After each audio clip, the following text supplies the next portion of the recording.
नमस्कार दोस्तों। इस वीडियो में डिस्कशन करेंगे कृषि, हरित क्रांति, उद्योग और व्यापार के बारे में। 1950 से 1990 के बीच में इन सब क्षेत्रों में कैसे-कैसे विकास हुआ, इसका अध्ययन करेंगे। इसका इम्पोर्टेंस कहाँ है, तो यूपीपीसीएस का जीएस पेपर 3 जो मेंस में है, उसमें हरित क्रांति, कृषि में कैसे विकास हुआ, इन सब के बारे में पूछा जाता है। इसके पिछले वीडियो में हम देखे थे कि औपनिवेशिक काल में कृषि, व्यापार, उद्योग इन सब का क्या स्थिति थी। और इसके पहले हमने ये भी देखा कि जो आयोजना है, नियोजन है, वो क्या होता है, उसके क्या लक्ष्य हैं, उसके क्या उद्देश्य हैं, इसके बारे में देखे थे। इस वीडियो का अध्ययन करेंगे जो कि जीएस पेपर 3 के पॉइंट ऑफ व्यू से महत्वपूर्ण है। तो कृषि से शुरुआत करेंगे। इसमें भू सुधार क्या था? भू सुधार से भी प्रश्न आते हैं यूपीपीसीएस में कि ज़मींदारी उन्मूलन, फिर और भी जो चीज़ें हैं, मध्यस्थों की समाप्ति की बात की गई, हदबंदी की बात की गई। हरित क्रांति भी एक भू सुधार की हम बात कर सकते हैं जो उत्पादकता को बढ़ाने से संबंधित था। इन सब चीज़ों का अध्ययन करेंगे। कृषि, आपने पहले अध्याय में पढ़ा कि औपनिवेशिक शासनकाल में कृषि क्षेत्र में न तो समृद्धि हुई और न ही समता रह पाई।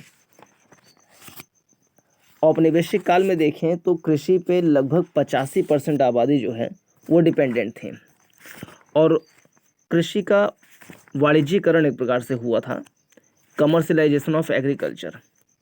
यानी कि जो खाद्यान्न चीज़ें हैं, खाद्यान्नों के उत्पादन के स्थान पे अंग्रेज़ों ने ये फोकस किया कि कैसे हम जो कैश क्रॉप है, जो कमर्शियल क्रॉप है, उसका उत्पादन बढ़ाएं ताकि अपने देश में जो उद्योग लगे हुए हैं उसके लिए कच्चे माल की आपूर्ति हो पाए। औपनिवेशिक काल में प्रौद्योगिकी का स्तर भी बहुत निम्न था। टेक्नोलॉजी का यूज कम करते थे, मशीनों का यूज कम करते थे, सिंचाई सुविधाओं का अभाव था, उर्वरकों का प्रयोग कम था, कृषि में निवेश की कमी थी और कृषि उत्पादकता में कमी थी क्योंकि भू व्यवस्था प्रणाली इस प्रकार से थी कि किसानों को ज़्यादा फायदा नहीं मिलता था, तो प्रेरणा की कमी थी। फिर कृषि का व्यवसायीकरण पे ज़्यादा फोकस किया गया, यानी नकदी फसल पर जोर दिया गया। इन सब के कारण से कृषि जो है काफ़ी पिछड़ा हुआ था औपनिवेशिक काल में और वो समृद्धि नहीं कर पाई उसमें। स्वतंत्र भारत के नीति निर्माताओं को इन मुद्दों पर विचार करना पड़ा तथा उन्होंने भू सुधारों तथा उच्च पैदावार वाली किस्म के बीजों के प्रयोग द्वारा भारतीय कृषि में एक क्रांति का संचार किया। भू सुधार किस प्रकार से भू सुधार किए? स्वतंत्रता प्राप्ति के समय देश की भू धारण पद्धति में जमींदार, जागीरदार आदि का वर्चस्व था। ये खेतों में कोई सुधार किए बिना मात्र लगान की वसूली किया करते थे। भारतीय कृषि क्षेत्र की निम्न उत्पादकता के कारण भारत को संयुक्त राज्य अमेरिका से अनाज का आयात करना पड़ा। कृषि में समानता लाने के लिए भू सुधारों की आवश्यकता हुई, जिसका मुख्य ध्येय जोतों के स्वामित्व में परिवर्तन करना था। स्वतंत्रता के 1 वर्ष बाद ही देश में बिचौलियों के उन्मूलन तथा वास्तविक कृषकों को ही भूमि का स्वामी बनाने जैसे कदम उठाए गए।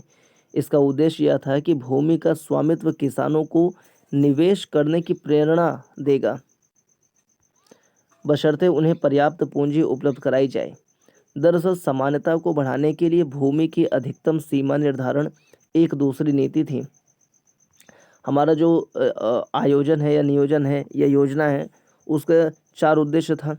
एक, समृद्धि, आधुनिकीकरण, आत्मनिर्भरता, समानता।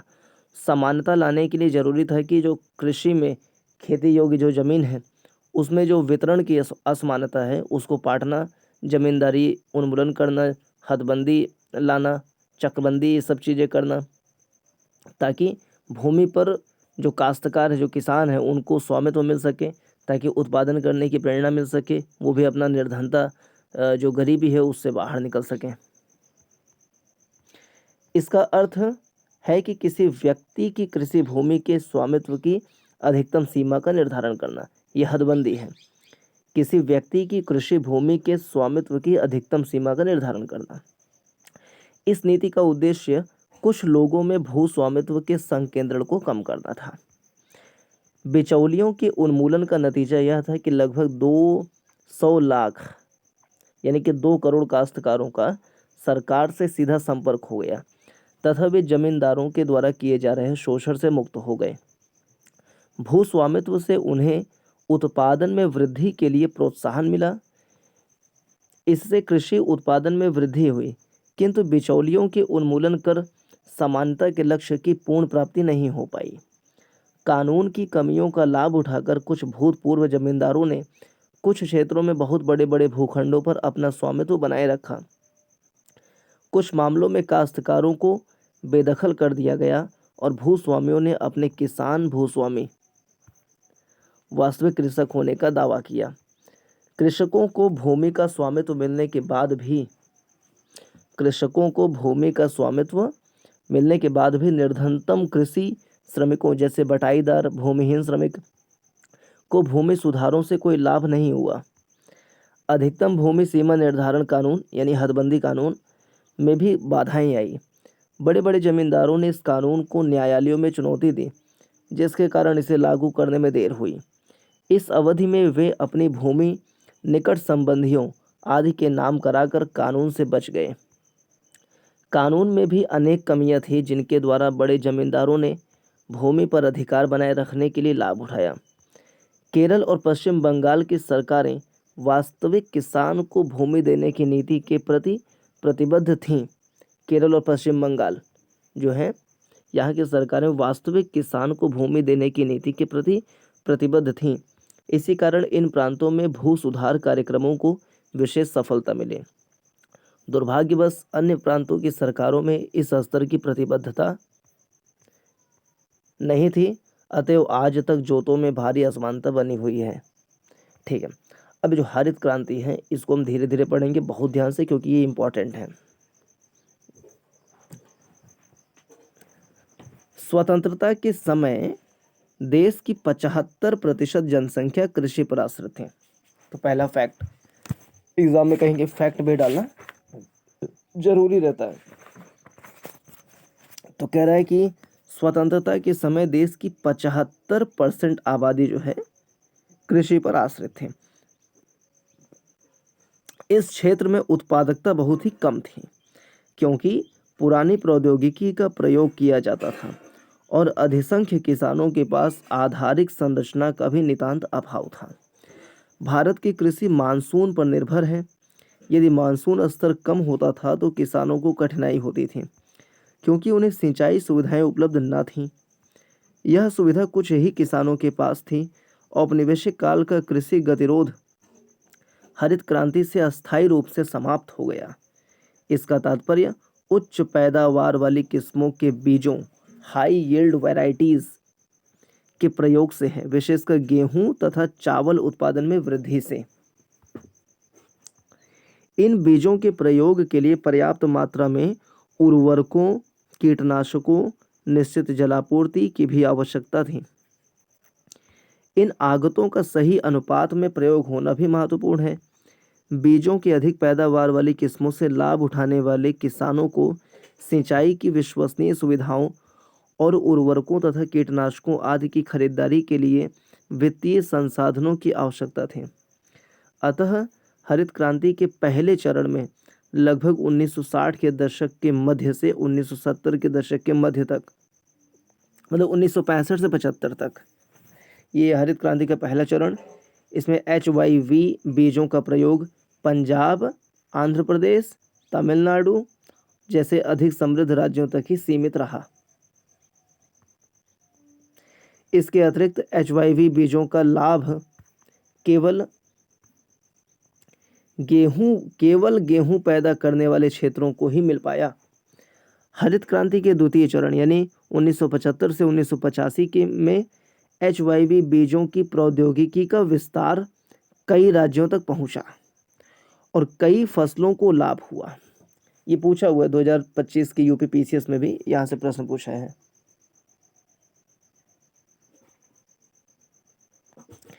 कि हरित क्रांति के द्वितीय चरण में क्या हुआ कि HYV जो बीज हैं इसकी प्रौद्योगिकी का विस्तार कई राज्यों तक पहुंचा, ठीक बात है, और कई फसलों को लाभ हुआ। पहले केवल गेहूं पे फोकस था, चावल पे फोकस था HYV बीजों के संदर्भ में, और प्रौद्योगिकी मतलब ये सब बीज जो हैं वो केवल समृद्ध राज्यों में सीमित थे, पंजाब में, आंध्र प्रदेश, तमिलनाडु, पश्चिमी यूपी, यहाँ सब। लेकिन दूसरी हरित क्रांति में HYV बीजों का विस्तार अन्य राज्यों में भी हुआ, और जो HYV बीज हैं जो गेहूं चावल तक सीमित थे उसको अन्य फसलों तक भी विस्तारित किया गया। तो इस प्रकार हरित क्रांति प्रौद्योगिकी के प्रसार से भारत को खाद्यान्न उत्पादन में आत्मनिर्भरता प्राप्त हुई। अब भारत अपने खाद्य संबंधी आवश्यकताओं की पूर्ति के लिए अमेरिका या किसी अन्य देश की कृपा पर निर्भर नहीं थे। यदि किसान बाजार में बेचने की जगह इस उत्पादन का अधिकांश भाग स्वयं ही उपभोग करें तो अधिक उत्पादन से अर्थव्यवस्था पर कुल मिलाकर कोई फर्क नहीं पड़ेगा। दूसरी ओर यदि किसान पर्याप्त मात्रा में अपना उत्पादन बाजार में बेच सकें तो अधिक उत्पादन का निश्चय ही अर्थव्यवस्था पर प्रभाव पड़ सकता है। किसानों द्वारा उत्पादन का बाजार में बेचा गया अंश ही विपणित अधिशेष कहलाता है। किसानों द्वारा उत्पादन का बाजार में बेचा गया अंश ही विपणित अधिशेष कहलाता है। हरित क्रांति काल में किसान अपने गेहूं और चावल के अतिरिक्त उत्पादन का अच्छा खासा भाग बाजार में बेच रहे थे। इसके फलस्वरूप खाद्यान्नों की कीमतों में उपभोग की अन्य वस्तुओं की अपेक्षा कमी आई। अपनी कुल आय के बहुत बड़े प्रतिशत का भोजन पर खर्च करने वाले निम्न आय वर्गों को कीमतों में इस सापेक्ष कमी से बहुत लाभ हुआ। हरित क्रांति के कारण सरकार पर्याप्त खाद्यान्न प्राप्त कर सुरक्षित स्टॉक बना सकी, जिसे खाद्यान्नों की कमी के समय प्रयोग किया जा सकता था। यद्यपि हरित क्रांति से देश बहुत लाभान्वित हुआ, पर यह प्रौद्योगिकी पूरी तरह निरापद नहीं है। एक जोखिम यह थी कि इससे छोटे और बड़े किसानों के बीच असमानताएं बढ़ने की संभावनाएं थीं, क्योंकि केवल बड़े किसान अपेक्षित आगतों को खरीदने में सक्षम थे, जिससे उन्हें हरित क्रांति का अधिकांश लाभ प्राप्त हो जाता था। इसके अतिरिक्त इन फसलों में कीटनाशकों के आक्रमण की भी संभावनाएं अधिक होती हैं। ऐसी दशा में इस प्रौद्योगिकी को अपनाने वाले छोटे किसानों की फसल का सब कुछ नष्ट हो जाता है। सौभाग्यवश सरकार द्वारा किए गए कुछ उपायों के कारण ये आशंकाएं सत्य साबित नहीं हुई। सरकार ने निम्न ब्याज दर पर छोटे किसानों को ऋण दिए और उर्वरकों पर आर्थिक सहायता दी, सब्सिडीज, ताकि छोटे किसानों को ये आवश्यक आगत उपलब्ध हो सकें। छोटे किसानों को इन आगतों की प्राप्ति से छोटे खेतों की उपज और उत्पादकता भी समय के साथ बड़े खेतों की पैदावार के बराबर हो गई। इस प्रकार हरित क्रांति से छोटे बड़े सभी किसानों को लाभ मिला। सरकार द्वारा स्थापित अनुसंधान संस्थानों की सेवाओं के कारण छोटे किसानों के जोखिम भी कम हो गए, जो कीटनाशकों के आक्रमण से उसकी फसलों की बर्बादी का कारण थे। यदि सरकार इन प्रौद्योगिकी का लाभ छोटे किसानों को उपलब्ध कराने के लिए व्यापक प्रयास नहीं किए होते तो इस क्रांति का लाभ केवल धनी किसानों को ही मिलता। अब सब्सिडीज, सहायकी पर बहस। आजकल कृषि क्षेत्र को दी जा रही आर्थिक सहायकी, यहाँ से प्रश्न आते हैं सहायकी से। कृषि क्षेत्र को दी जा रही आर्थिक सहायकी का आर्थिक औचित्य एक गर्मा गर्म बहस का मुद्दा बन गया है। इस बात से तो सभी सहमत हैं कि किसानों द्वारा और सामान्यतः छोटे किसानों द्वारा विशेष रूप से नई HYV प्रौद्योगिकी को अपनाने के लिए प्रोत्साहित प्रदान करने के लिए सहायकी दी जानी आवश्यक थी। किसान प्रायः किसी भी नई प्रौद्योगिकी को जोखिमपूर्ण समझते हैं, अतः किसानों द्वारा नई प्रौद्योगिकी की परख के लिए सहायकी आवश्यक थी। कुछ अर्थशास्त्रियों का मत है कि एक बार प्रौद्योगिकी का लाभ मिल जाने तथा उसके व्यापक प्रचलन के बाद सहायकी धीरे धीरे समाप्त कर देनी चाहिए, क्योंकि इनका उद्देश्य पूरा हो गया है। यही नहीं, यद्यपि सहायकी का ध्येय तो किसानों को लाभ पहुंचाना है, किंतु उर्वरक सहायकी का लाभ बड़ी मात्रा में प्रायः उर्वरक उद्योग तथा अधिक समृद्ध क्षेत्र के किसानों को ही पहुंचता है। अतः यह तर्क दिया जाता है कि उर्वरकों पर सहायकी जारी रखने का कोई औचित्य नहीं है। इनसे लक्षित समूह को लाभ नहीं होता और सरकारी कोष पर अनावश्यक भारी बोझ पड़ता है।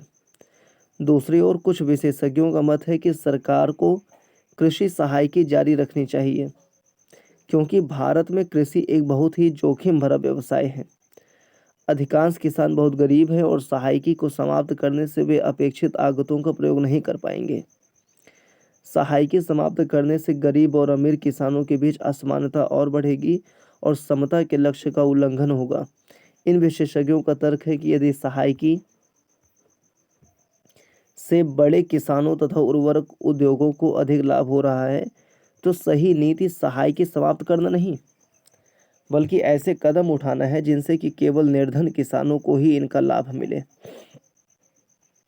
1960 के दशक के अंत तक देश में कृषि उत्पादकता की वृद्धि से भारत खाद्यान्नों में आत्मनिर्भर हो गया। 1960 के दशक के अंत तक यह निश्चय ही गौरवपूर्ण उपलब्धि रही है। इसके बावजूद नकारात्मक पहलू यह रही कि 1990 तक भी देश की 65% जनसंख्या कृषि में लगी थी। स्वतंत्रता के समय 75% जनसंख्या कृषि पर आश्रित थी, लेकिन 1990 तक भी देखें तो 65% जनसंख्या कृषि पर आश्रित थे। अर्थशास्त्री इस निष्कर्ष पर पहुंचे कि जैसे जैसे देश संपन्न होता है, सकल घरेलू उत्पाद में कृषि के योगदान में और उस पर निर्भर जनसंख्या में पर्याप्त कमी आती है। भारत में 1950 से 90 की अवधि में यद्यपि जीडीपी में कृषि के अंशदान में तो भारी कमी आई, पर कृषि पर निर्भर जनसंख्या के अनुपात में नहीं।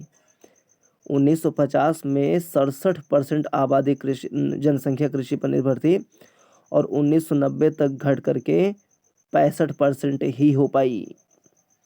यानी कि जीडीपी में कृषि का योगदान तो घटा, लेकिन आश्रित जनसंख्या में अपेक्षित सुधार नहीं हुआ।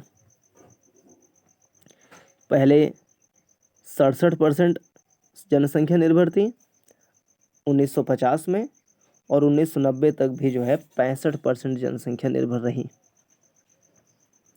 इस क्षेत्र में इतने उत्पादन वृद्धि तो न्यूनतम श्रम के प्रयोग द्वारा भी संभव थी। फिर इस क्षेत्र में इतनी बड़ी संख्या में लोगों के लगे रहने की क्या आवश्यकता थी? इसका उत्तर यही है कि उद्योग क्षेत्रक और सेवा क्षेत्रक कृषि क्षेत्रक में काम करने वाले लोगों को नहीं खपा पाए। अनेक अर्थशास्त्री इसे 1950 से 90 के दौरान अपनाई गई नीतियों की विफलता मानते हैं। कुछ बॉक्स वाली चीजें देख लें थोड़ा सा। 1950-51 में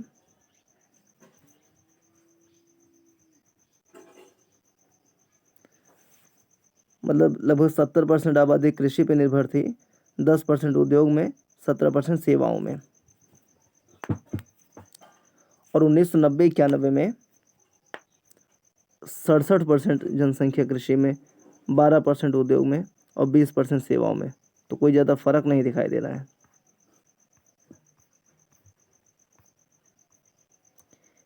कीमतें संकेतकों के रूप में आपने पिछली कक्षा में पढ़ा होगा कि बाजार में कीमतों का निर्धारण किस प्रकार होता है। यह समझना आवश्यक है कि कीमतें वस्तुओं की उपलब्धता का संकेतक है। यदि कोई वस्तु दुर्लभ हो जाती है तो इसकी कीमत बढ़ जाती है और कीमतों के आधार पर उसके प्रयोग के संबंध में सही निर्णय लेने की इसके उपभोक्ताओं को प्रेरणा मिलती है। यदि निम्न पूर्ति के कारण पानी की कीमत बढ़ जाती है तो लोग इसका उपयोग सावधानीपूर्वक करेंगे। उदाहरण के लिए पानी संरक्षण के लिए वे बगीचे में पानी देना बंद कर सकते हैं। जब भी पेट्रोल की कीमतें बढ़ती हैं तो हम शिकायत करते हैं, सरकार पर दोषारोपण करते हैं, परंतु पेट्रोल की कीमत में वृद्धि इसकी अधिक कमी को दर्शाती है और कीमत वृद्धि इस बात का संकेतक है कि पेट्रोल कम मात्रा में उपलब्ध है। यह पेट्रोल का कम उपयोग करने और वैकल्पिक ईंधनों की तलाश की प्रेरणा देता है। कुछ अर्थशास्त्रियों का कहना है कि सहायकी कीमतों को वस्तु की पूर्ति का संकेतक नहीं होने देती।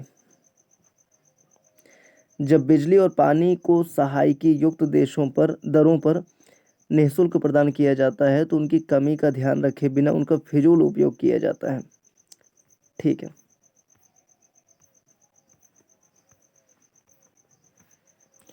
और किसी बॉक्स में कुछ स्वामित्व प्रेरणा देख लिए थे, चलिए अब आगे देखेंगे।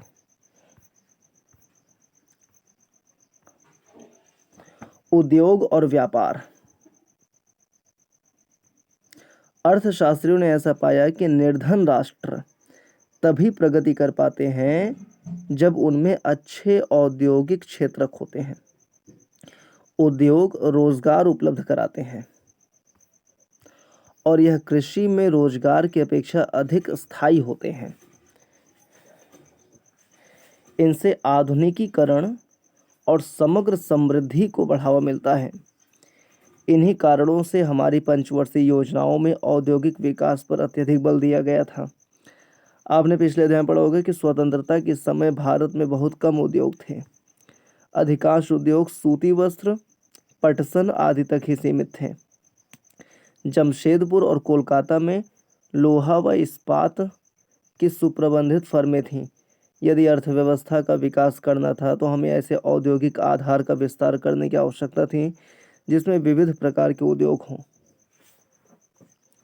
भारतीय औद्योगिक विकास में सार्वजनिक और निजी क्षेत्र। हमारे नीति निर्माताओं के समक्ष एक बहुत बड़ा प्रश्न यह था कि औद्योगिक विकास में सरकार और निजी क्षेत्र की क्या भूमिका होनी चाहिए। स्वतंत्रता प्राप्ति के समय भारत के उद्योगपतियों के पास भारतीय अर्थव्यवस्था के विकास हेतु उद्योगों में निवेश करने के लिए अपेक्षित पूंजी नहीं थी।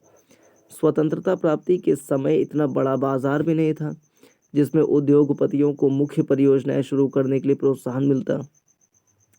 यद्यपि उनके पास ऐसा करने के लिए पूंजी भी थी। इन्हीं कारणों से सरकार को औद्योगिक क्षेत्र को प्रोत्साहन देने में व्यापक भूमिका निभानी पड़ी। शुरुआत में सरकार जो है उद्योगों में ज़्यादा भूमिका निभाई। कारण क्या था? पहला, उद्योगपतियों के पास पूंजी की कमी, और दूसरा, उनके पास जो है बाजार की कमी, जिससे प्रेरणा नहीं मिली कि निजी क्षेत्र को खूब सारे उद्योग लगाएं। इसके अतिरिक्त भारतीय अर्थव्यवस्था को समाजवाद के पथ पर अग्रसर करने के लिए द्वितीय पंचवर्षीय योजना में यह निर्णय लिया गया कि सरकार अर्थव्यवस्था में बड़े तथा भारी उद्योगों का नियंत्रण करेगी। ये दूसरे पंचवर्षीय योजना में निर्णय लिया गया था।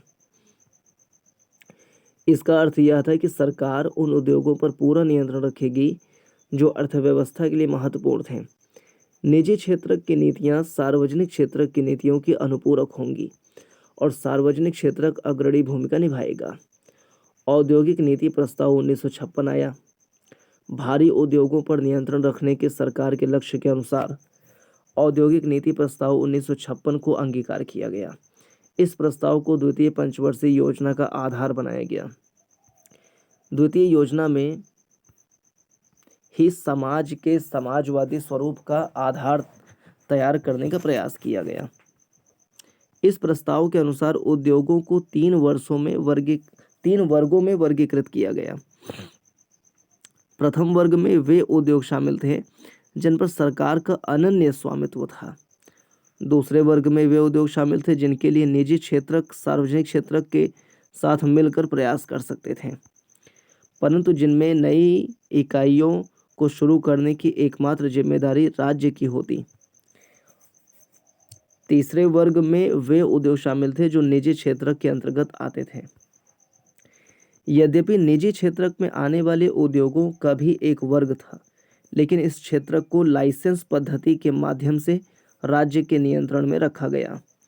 नए उद्योगों को तब तक अनुमति नहीं दी जाती जब तक सरकार से लाइसेंस नहीं प्राप्त कर लिया जाता था। इस नीति का प्रयोग पिछड़े क्षेत्रों में उद्योगों को प्रोत्साहित करने के लिए किया जाता था।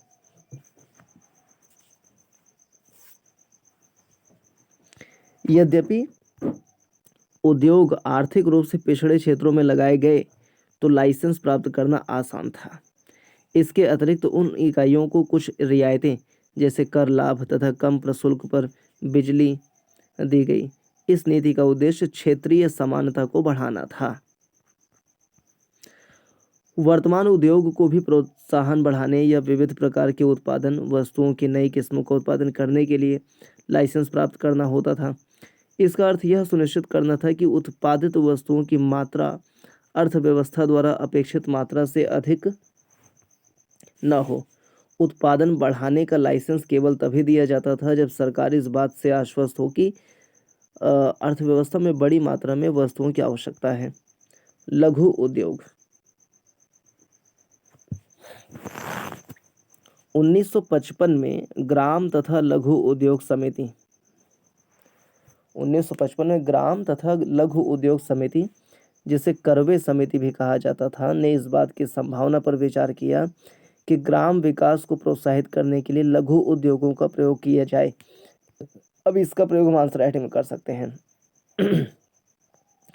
कि 1955 में ग्राम तथा लघु उद्योग समिति, इतना नहीं, 1955 में करवे समिति ने बताया कि ग्राम विकास को प्रोत्साहित करने के लिए लघु उद्योगों का प्रयोग किया जाना चाहिए। आंसर राइटिंग में कभी ग्रामीण विकास के बारे में क्वेश्चन आए तो हम ये बातें उसमें लिख सकते हैं कि 1955 में करवे समिति की सिफारिश के अनुसार यह सिफारिश थी कि ग्राम विकास को बढ़ावा देना है तो लघु उद्योग को प्रोत्साहित करना चाहिए।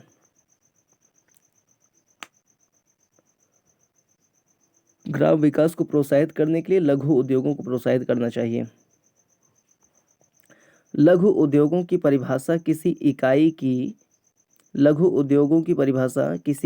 की परिसंपत्तियों के लिए दिए जाने वाले अधिकतम निवेश के संदर्भ में दी जाती है। समय के साथ निवेश की सीमा भी बदलती रही है। 1950 में लघु औद्योगिक इकाई उसे कहा जाता था जो 5 लाख रुपए तक का अधिकतम निवेश करती थी।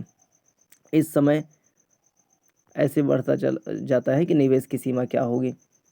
जैसे MSME है, micro small and medium enterprises, तो वर्तमान में 2025 में देखें निवेश की सीमा क्या है, 2.5 करोड़, 25 करोड़, 125 करोड़, और टर्नओवर जो है वो 10 करोड़, 100 करोड़, 500 करोड़ ऐसे करके है। इतना अगर है तो उसे माना जाएगा माइक्रो स्मॉल या मीडियम एंटरप्राइजेस।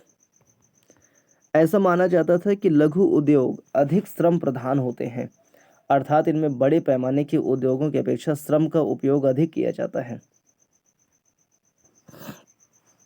अतः वे अधिक रोजगारों का सृजन करते हैं, लेकिन ये बड़ी औद्योगिक फर्मों के साथ प्रतिस्पर्धा नहीं कर सकते। यह स्पष्ट है कि लघु उद्योगों के विकास के लिए बड़ी फर्मों से उनकी रक्षा किए जाने की आवश्यकता है। इस उद्देश्य के लिए अनेक उत्पादों को लघु उद्योग के लिए आरक्षित कर दिया गया।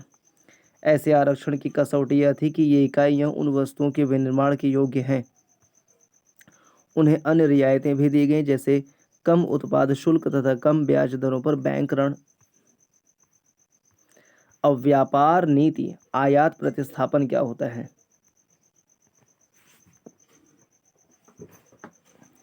भारत द्वारा अपनाई गई औद्योगिक नीति व्यापार नीति से घनिष्ठ रूप से संबद्ध थी। प्रथम 7 पंचवर्षीय योजनाओं में व्यापार की विशेषता अंतर्मुखी व्यापार नीति थी। तकनीकी रूप से इस नीति को आयात प्रतिस्थापन कहा जाता है। उद्देश्य था इसका आयात के बदले घरेलू उत्पादन द्वारा पूर्ति करना। उदाहरण के लिए विदेश में निर्मित वाहनों का आयात करने के स्थान पर उन्हें भारत में ही निर्मित करने के लिए उद्योगों को प्रोत्साहित किया जाए। इस नीति के अनुसार सरकार ने विदेशी प्रतिस्पर्धा से घरेलू उद्योगों की रक्षा की। आयात संरक्षण के 2 प्रकार थे, प्रशुल्क और कोटा। प्रशुल्क आयातित वस्तुओं पर लगाया गया कर है और प्रशुल्क लगाने पर आयातित वस्तुएं अधिक महंगी हो जाती हैं, जो वस्तुओं के प्रयोग को हतोत्साहित करती हैं। कोटे में वस्तुओं की मात्रा निर्दिष्ट की होती है जिन्हें आयात किया जा सकता है। प्रशुल्क और कोटे का प्रभाव यह होता है कि उसे आयात प्रतिबंधित हो जाते हैं और उनसे विदेशी प्रतिस्पर्धा से देशी फर्मों की रक्षा होती है। संरक्षण की नीति इस धारणा पर आधारित थी कि विकासशील देशों के उद्योग अधिक विकसित देशों द्वारा उत्पादित वस्तुओं से प्रतिस्पर्धा करने की स्थिति में नहीं थी। यह माना जाता है कि यदि घरेलू उद्योगों का संरक्षण किया जाता था तो समय के साथ वे प्रतिस्पर्धा करना भी सीख लेंगे। हमारे योजनाकारों को भी यह आशंका थी कि यदि आयातों पर प्रतिबंध लगाया जाता था तो विलासिता की वस्तुओं के आयात पर विदेशी मुद्रा खर्च होने की संभावना बढ़ जाती। 1980 के दशक के मध्य तक निर्यात संवर्धन पर कोई गंभीर विचार नहीं किया गया था। औद्योगिक विकास पर नीतियों का प्रभाव। प्रथम 7 पंचवर्षीय योजनाओं के दौरान भारत के औद्योगिक क्षेत्र की उपलब्धियां वस्तुतः उल्लेखनीय रही हैं। औद्योगिक क्षेत्र द्वारा प्रदत्त जीडीपी का अनुपात 1950-51 में 13% से बढ़कर 1990-91 में 25% हो गया। क्षेत्र में देखें अगर कृषि का योगदान जो 60% था, मतलब ये उद्योगों में जो 13% था वो बढ़कर के 25% हो गया। और कृषि में भी हम देखें कि कृषि में 1950-51 में जो जीडीपी में योगदान था 59% था, वो घट करके 35% हो गया। ये चार्ट हम याद कर सकते हैं, इसको आंसर राइटिंग में बना सकते हैं बार बार कि 1950-51 में और 1990-91 में क्या जीडीपी में योगदान में अंतर आया। कृषि क्षेत्र जो 59% योगदान करती थी वो 35% का करने लगी। उद्योग का जीडीपी में योगदान 13% से बढ़कर के 25% हो गया और सेवा का योगदान 28% से बढ़कर के 40% हो गया।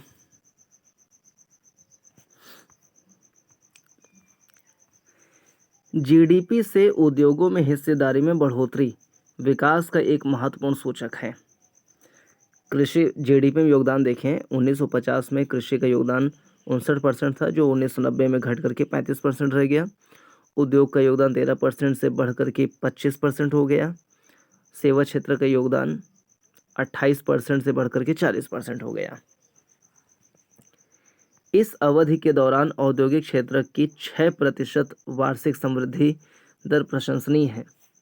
भारतीय उद्योग सूती वस्त्र और पटसन तक ही सीमित नहीं थे। वस्तुतः औद्योगिक क्षेत्र प्रायः सार्वजनिक क्षेत्र के कारण विविधतापूर्ण बन गया। लघु उद्योगों के संवर्धन से उन लोगों को अवसर प्राप्त हुए जिनके पास व्यवसाय में प्रवेश करने के लिए बड़े फर्मों को प्रारंभ करने हेतु पूंजी नहीं थी। विदेशी प्रतिस्पर्धा के प्रति संरक्षण से उन इलेक्ट्रॉनिकी व ऑटोमोबाइल क्षेत्रों में देसी उद्योगों का विकास हुआ जिनका विकास अन्यथा संभव नहीं था। भारतीय अर्थव्यवस्था की समृद्धि में सार्वजनिक क्षेत्र द्वारा किए गए योगदान के बावजूद कुछ अर्थशास्त्रियों ने सार्वजनिक क्षेत्र के अनेक उद्यमों के निष्पादन की कड़ी आलोचना की है। इस अध्याय के प्रारंभ में यह प्रस्तावित किया गया था कि शुरू में सार्वजनिक क्षेत्र की आवश्यकता अधिक थी। अब यह व्यापक रूप से स्वीकार किया गया है कि सरकारी उद्यमों ने कुछ वस्तुओं सेवाओं का उत्पादन एकाधिकार रखते हुए जारी रखा जिनकी कोई आवश्यकता नहीं थी। दूर संचार सेवा का प्रावधान किया जाना दूसरा उदाहरण है। इस उद्योग को सार्वजनिक क्षेत्र में आरक्षण प्रदान किया गया था, जबकि देखा गया कि निजी क्षेत्र के फर्म भी उपलब्ध करा सकते हैं।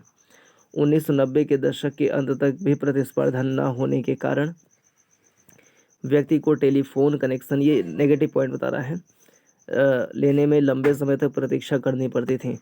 इसका दूसरा उदाहरण मॉडर्न ब्रेड की स्थापना है, जो ब्रेड विनिर्माण करने वाली एक फर्म है। जैसे कि निजी क्षेत्र ब्रेड का निर्माण ही नहीं कर सकता था। 2001 में यह फर्म निजी क्षेत्र को बेच दी गई। मुख्य बात यह है कि भारतीय अर्थव्यवस्था को योजना विकसित करने के 4 दशक बाद भी इन दोनों के बीच कोई अंतर नहीं किया गया कि केवल सार्वजनिक क्षेत्र क्या कर सकता है और निजी क्षेत्र भी क्या कर सकता है। उदाहरण के लिए आज भी केवल सार्वजनिक क्षेत्र ही राष्ट्रीय सुरक्षा प्रदान करता है। यद्यपि सार्वजनिक क्षेत्र होटलों की भी व्यवस्था कर सकता है, तथापि सरकार होटल चलाती है। नहीं, यद्यपि निजी क्षेत्र क्या लिखना चाहिए था, होटलों की भी व्यवस्था कर सकता है, लेकिन सरकार होटल चलाती है। इस आधार पर कुछ विद्वानों ने यह तर्क दिया कि राज्य को उन क्षेत्रों से हट जाना चाहिए जिसमें निजी क्षेत्र कार्य कर सकते हैं। सरकार ऐसी महत्वपूर्ण सेवाओं पर संसाधनों का संकेंद्रण कर सकती है जिन्हें निजी क्षेत्र को उपलब्ध नहीं करा सकते।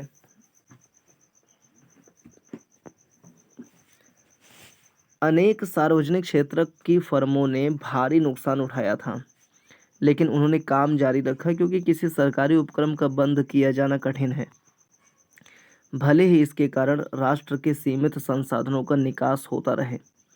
इसका अर्थ यह नहीं कि किसी निजी फर्मों को सदैव लाभ ही होता हो। वास्तव में कुछ सार्वजनिक क्षेत्र की फर्में मूलतः निजी फर्में थीं जो हानि के कारण बंद होने को थीं। उसके बाद कामगारों की नौकरियों की संरक्षा के लिए उनका राष्ट्रीयकरण कर दिया गया। बहरहाल नुकसान उठाने वाली निजी फर्में अपने को बनाए रखने के लिए संसाधनों का अपव्यय नहीं होने देंगी। किसी उद्योग को शुरू करने के लिए आवश्यक लाइसेंस का कुछ औद्योगिक घरानों द्वारा दुरुपयोग किया गया। बड़े उद्योगपति नई फर्म शुरू करने के लिए नहीं, बल्कि नए प्रतिस्पर्धियों को रोकने के लिए लाइसेंस प्राप्त कर लेते थे। परमिट लाइसेंस राज्य के अत्यधिक नियमन के कारण कुछ फर्में कार्यकुशल नहीं बन पाईं। उद्योगपति अपने उत्पादन के विषय में विचार करने की अपेक्षा लाइसेंस प्राप्त करने की कोशिश में और संबंधित मंत्रालयों में लॉबी बनाने में समय व्यतीत करते थे। विदेशी प्रतिस्पर्धा से संरक्षण की आलोचना भी इस आधार पर की जा रही थी कि यह उस स्थिति के बाद भी जारी रहा जब यह सिद्ध हो चुका था कि इससे लाभ के स्थान पर नुकसान अधिक होगा। आयातों पर प्रतिबंधों के कारण भारतीय उपभोक्ताओं को उन वस्तुओं को खरीदना पड़ता था जिनका उत्पादन भारतीय उत्पादक करते थे। उत्पादक इस बात से अवगत थे कि उनके पास एक आबद्ध बाजार है, अतः उन्हें अपनी वस्तुओं की गुणवत्ता सुधारने हेतु कोई प्रेरणा नहीं थी। कि बाजार निश्चित है, कोई प्रतिस्पर्धा है नहीं, तो चाहे घटिया सामान ही बनाए तो वो बिकेगा ही। जब वे घटिया वस्तुओं को ऊंची कीमतों पर बेच सकते थे, तब वे उनकी गुणवत्ता में सुधार करने की क्यों सोचते? आयातों की प्रतिस्पर्धा ने हमारे उत्पादकों को और अधिक दक्ष बनाने का बाध्य किया। कुछ अर्थशास्त्रियों का भी मत है कि सार्वजनिक क्षेत्र का प्रयोजन लाभ कमाना नहीं है, बल्कि राष्ट्र के कल्याण को बढ़ावा देना है। इस दृष्टि से सार्वजनिक क्षेत्र की फर्मों का मूल्यांकन जनता के कल्याण के आधार पर किया जाना चाहिए। उनका मूल्यांकन उनके द्वारा कमाए गए लाभों के आधार पर नहीं किया जाना चाहिए।